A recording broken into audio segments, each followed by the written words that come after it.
तो आज बनाबो संगवारी हो हमन तिंवरा भाजी। एला अच्छा से काट लेना है। ओकर बाद बारीक काट के एला अच्छा से छन्नी में रख के धो लेना है। और देखो हमन दाल संग में बनाबो त चना दाल ला भी भिंगो के रख लेना है।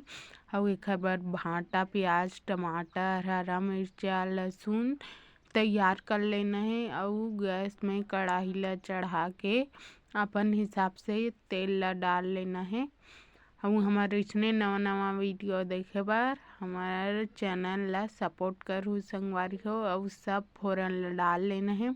और बाद भांटा प्याज ला डाल के अच्छा से भूंज लेना है ढक के 5-10 मिनट। फिर हमन ला भाजी ला भी डाल लेना है। भाजी ला भी अच्छा से मिक्स करके पका लेना है 5 मिनट। ओकर बाद हमन ला चना दाल ला डाल लेना है। वो अच्छा से मिक्स करके ढक लेना है। ओकर बाद देख सकते हो संगवारियों आधा पक चुके हैं हमार भाजी है। और टमाटर ला भी अंदर में डाल के हमार सब नमक हल्दी मिर्चा धनिया पाउडर डाल लेना है। और अच्छा से सब ला मिक्स करके और ढक लेना है। ओकर बाद देख सकते हो संगवारी हो आधा पक के तैयार है हमार भाजी। अगर आप मन ला